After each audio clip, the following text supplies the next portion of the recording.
दोनों सीट पावे ना। अगर मुर्शिदाबाद से हुमायूं कबीर जहाँ से लड़ेगा, अगर पार्टी हमको टिकट दे दिया तो हुमायूं कबीर को वहाँ हरा के आएगा। সব কথার কোনো কারো কোনো কথার আমি জবাব দেবো না। কে কি বলছো? আপনি ব্রিগেড ভাস্তানোর জন্যই কি এটা আরে সব পারলে ভাস্তাবে, অসুবিধা কি? কোনো পরিকল্পনা আমি এসব ব্যাপারে কোনো কথা বলবো না। বলছেন নির্দিষ্টভাবে কেউ পার্টিকে বলে নিশ্চয়ই ওনাকে জিজ্ঞেস করুন না, ওনার কি পরিচয়, ওনার কিছু বলবো না, জবাব দেবো এদেরকে ক্ষমতা। আচ্ছা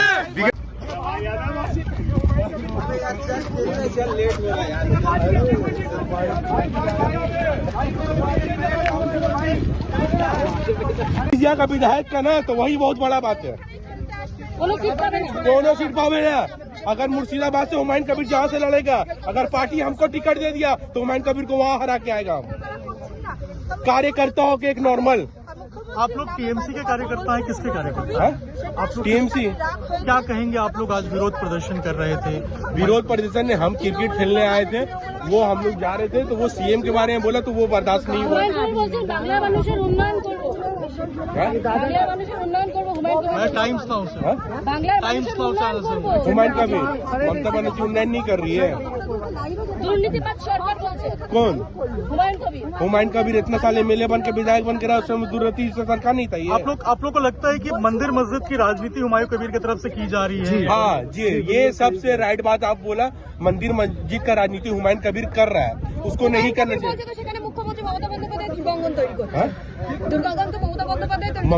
नहीं, ममता बनर्जी कब बोली थी दुर्गा आगमन करेंगे? बहुत पहले वो बोली, ठीक है, तभी ना वो कर रही हैं। ये तो हुमायूं कबीर जा करके बाबरी मस्जिद का कहा, हुमायूं कबीर को मस्जिद बना देता, किसी और नाम से बना देता। बंगाल में तो ये माहौल खराब कर रहा है ना हुमायूं कबीर। अमन नाम आजाद। अच्छा आप सुने, आप खेलने जाने दीजिए, आप खेलने जाने दीजिए, हो गया खेलने जाने दीजिए। हाँ, धर्म में नहीं है राजनीति করছে।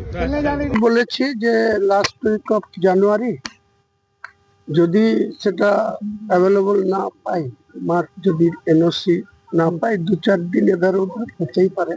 সেটা ফার্স্ট উইক অফ ফেব্রুয়ারির বাইরে যাবে না, কারণ পরে পরীক্ষা আছে, মাইক বাজানোর পারমিশন পাওয়া যাবে না।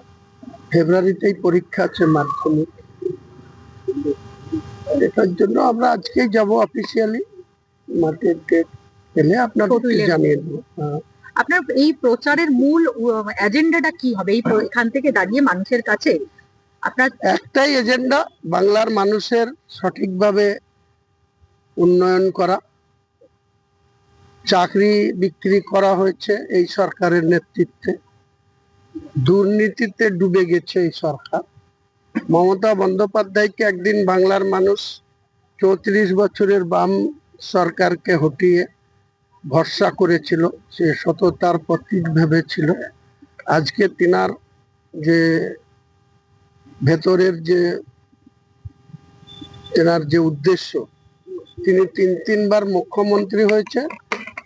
সেই 1952 সাল থেকে যে নির্বাচন, প্রথম থেকে ওনার আগে 2000 বিধান রায় বলুন, ডক্টর সিদ্ধার্থ শঙ্কর রায় বলুন, জ্যোতিবাবু বলুন, আর বুদ্ধবাবু বলুন, তারপরে বাংলার প্রথম মহিলা মুখ্যমন্ত্রী। তার নেতৃত্বে কত রকম দুর্নীতি হয়েছে